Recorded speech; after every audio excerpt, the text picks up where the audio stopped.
नमस्कार, मैं नीमा प्रसाद। इस वक्त आप देख रहे हैं न्यूज़ 18 इंडिया और इस वक्त की सबसे बड़ी खबर रूस से है। रूसी अरबपति रोमन अब्रामोविच को जहर देने जाने की खबर मिल रही है।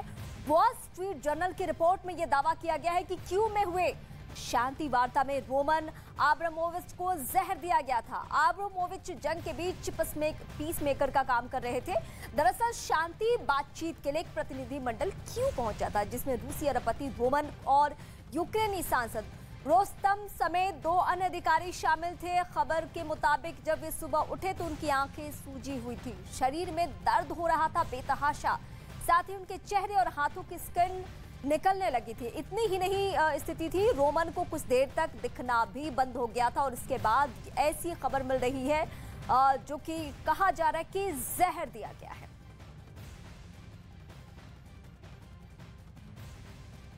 अब हम आपको बताते हैं कि आखिर कौन है रूसी अरबपति रोमन अब्रामोविच जिनको क्यू में जहर दिया गया था। इनके बारे में हम डिटेल जानकारी आपसे साझा करते हैं।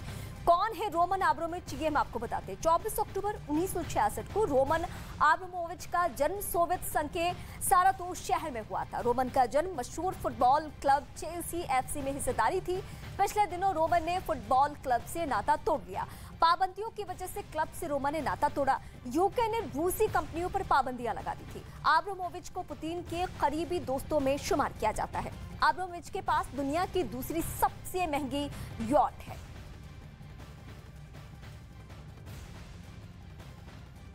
तो बड़ी खबर आपको एक बार फिर बता दें, कीव में हुई शांति वार्ता में 3 वार्ताकारों को मारने की बड़ी साजिश की गई है। हालांकि अच्छी बात यह रही है कि 3 वार्ताकारों की हालत खतरे से बाहर बताई जा रही है। कीव में 3 वार्ताकारों को मारने का यह बड़ा प्लान यहां पर रचा गया, लेकिन अच्छी बात यह है कि इसमें तीनों की हालत अभी खतरे से बाहर है। वार्ताकार रोमन अब्रामोविच की हत्या की कोशिश की गई है। रूस यूक्रेन वार्ता में अहम किरदार निभा रहे थे। अब्रामोविच पीस मेकर बन रहे थे। जहर देने के बाद अब्रामोविच की हालत काफी खराब हो चुकी है। ये बड़ी खबर सामने आ रही है और रोमन को कुछ देर तक दिखना बंद हो गया था, जहर दिया गया था, हालत बहुत ज्यादा खराब हो गई थी। कुछ देर तक अब्रामोविच को दिखना तक बंद हो गया था। तो एक के बाद एक दूसरे के खिलाफ बड़ी साजिशें यहां पर रची जा रही हैं। यूक्रेन के राष्ट्रपति वोलोदिमीर ज़ेलेंस्की का हौसला टूट चुका है। 34 दिनों से रूस के चौतरफा हमलों से ज़ेलेंस्की घुटनों पर आ चुके हैं। बड़े शहरों की बर्बादी और घटते सप्लाई से अब वो हर हालत में शांति वार्ता चाहते हैं, क्योंकि उनकी उम्मीद पश्चिम देशों से अब खत्म हो चुकी है, अब टूट चुकी है। नाराज ज़ेलेंस्की ने पश्चिम को कायर तक कह दिया। क्यों कहा है, खास रिपोर्ट आप देखिए।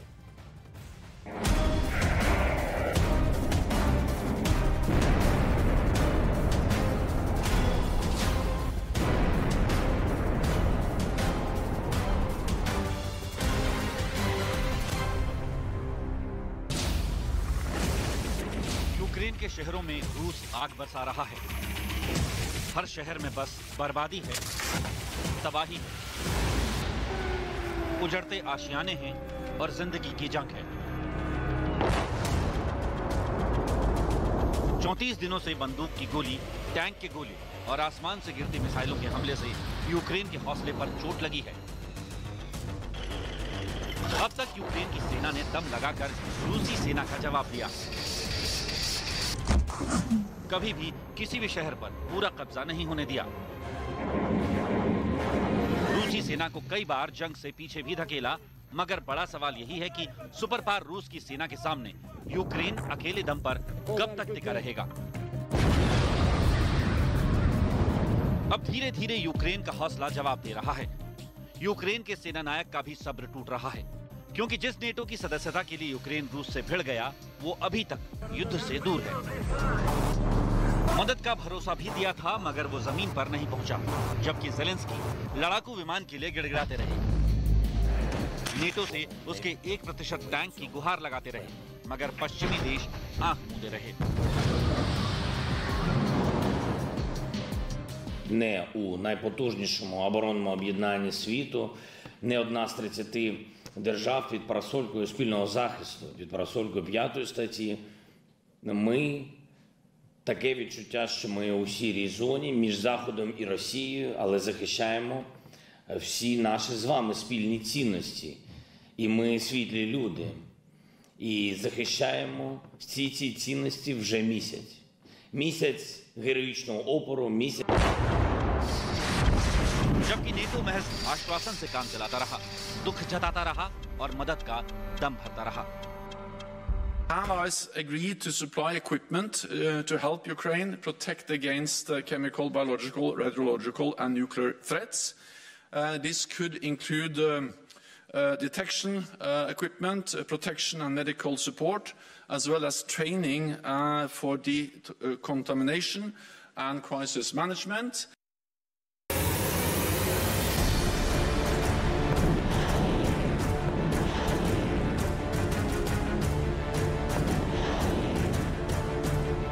लेकिन रूस का हमला जस का तस जारी है। कीव, खार्किव, मारियुपोल जैसे शहर तबाह हो चुके हैं। हर पल यूक्रेन के बड़े शहरों पर गोले बरस रहे हैं।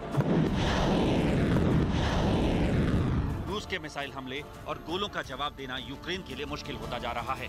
इसी के चलते रूस के सामने न झुकने की बात करने वाले ज़ेलेंस्की पश्चिमी देशों से बेहद नाराज हैं। उनका गुस्सा इस कदर है कि उन्होंने पश्चिमी देशों को कायर तक कह दिया। ज़ेलेंस्की ने पश्चिमी देशों को लताड़ते हुए कहा, पश्चिमी देश कायर हैं। हम रूसी हमलावरों से अकेले लड़ रहे हैं। कोई भी साथ देने नहीं आया। यूक्रेन को रूस तोड़ रहा है, लेकिन कोई भी पश्चिमी देश मदद के लिए आगे नहीं आया। पश्चिम से लड़ाकू विमान मांगे थे, मगर वो अभी तक नहीं मिले। रूस के खिलाफ लड़ाई के लिए टैंक भी मांगे थे, लेकिन वो भी नजर नहीं आए। जबकि यूक्रेन पर रूस के ताबड़तोड़ हमलों से पूरा देश कराह रहा है, जल रहा है, खंडहर होता जा रहा है। ऐसे में अब यूक्रेन के राष्ट्रपति रूस के राष्ट्रपति पुतिन से शांति के लिए गिड़गिड़ा रहे हैं। रूस के आगे झुकने को तैयार नजर आ रहे हैं। ज़ेलेंस्की ने कहा है कि यूक्रेन तटस्थ स्थिति के लिए तैयार है। कोई तीसरा पक्ष गारंटी दे तो हम तटस्थ रहने को राजी हैं। ज़ेलेंस्की ने कहा कि हम पूर्वी यूक्रेन पर भी समझौते को तैयार हैं और कहा है कि पुतिन से आमने सामने की वार्ता से ही युद्ध खत्म हो सकता है, इसलिए बिना देर किए शांति होनी चाहिए। साथ ही ज़ेलेंस्की ने कहा कि बातचीत यूक्रेन के लिए एक अवसर और जरूरत है। एक तरफ ज़ेलेंस्की हार कर वार्ता की तैयारी कर रहे हैं, दूसरी तरफ रूस की सेना यूक्रेन पर बम मिसाइल लगातार गिरा रही है। रूसी फौज ने चर्निव में भारी बमबारी की है। इस हमले में यूक्रेन का तोपखाना पूरी तरह तबाह हो गया। जिस जगह रूसी सेना ने बमबारी की, वहां एक जोरदार धमाके के साथ आग की ऊंची लपटें उठती दिखाई दी। वहीं मारियुपोल में गोलीबारी कर एक थिएटर को नष्ट कर दिया गया। वहां से सामने आए वीडियो में थिएटर पूरी तरह टूटा नजर आया और उसका मलबा आसपास बिखरा पड़ा दिखाई दिया। इतना ही नहीं, रूसी सैनिकों ने वहां कई और इमारतों को भी नुकसान पहुंचाया है। इसी तरह का मंजर यूक्रेन के हर शहर में है। ऐसे में अब सबकी नजर रूस के साथ चलने वाली वार्ता के सिलसिले पर है।